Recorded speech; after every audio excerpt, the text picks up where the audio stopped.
So this video starts off with a rather unhinged rant from Subboor Ahmad about atheists. I will pause the video at various stages and give an analysis. New atheism. They're a bunch of sheep. So the first point is the irony of a theist, especially this guy accusing atheists of acting like sheep. Because of this, the book that they follow, the God delusion. There's no book they follow. It's not like a religion. The central argument that they follow in that Bible. Again, it's not an atheist Bible. There is no such thing as an atheist Bible. Is a 6-step process, and that's called the central argument. And that central argument, it basically is this: Darwinism gives an explanation of biodiversity, so we don't need a designer to explain that. Evolution demonstrates how species evolve over time, so there is no need for a designer. That is the message people should be taking from studying evolution. Therefore, the conclusion that Richard Dawkins, their prophet, Dawkins is the most famous atheist, but he is not a prophet. It's not a religion. makes is God almost certainly doesn't exist. There are many reasons why people come to the conclusion that they do not believe in the various God claims. Evolution ended the design argument, which was just one of them. Now, Charles Darwin himself would have disagreed with that conclusion. This is why neo-atheism is based on a falsehood.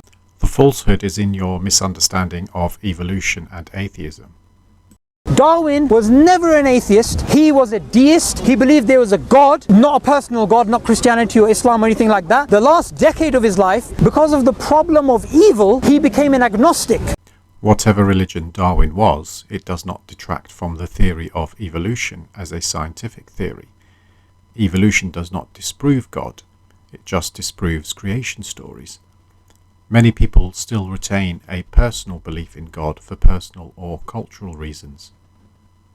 But he still said, my beliefs about God fluctuate. Sometimes he's a deist, sometimes he's an agnostic. So this whole movement online that you see, all these videos that you see, all these people that you say, oh, evolution's true, therefore there's no God.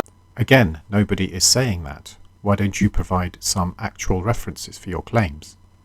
So Darwin got it right. Even the founder doesn't agree with that. Founder of what? Evolutionary thought has roots in antiquity, and today, in the 21st century, is much more advanced than the evolutionary theory explained in Darwin's On the Origin of Species. Atheism also existed before Darwin, and in some cultures there never was any God claim. Do you want to see who is really acting like a sheep? Let's see. What if I come along and I tell you something? I tell you hypothetically, before you do takfir on me, hypothetically, there is a Sahih narration of the Prophet ﷺ that you have to wear a yellow hat on Sundays. Hypothetically. Raise your hand if you're going to wear a yellow hat on Sundays.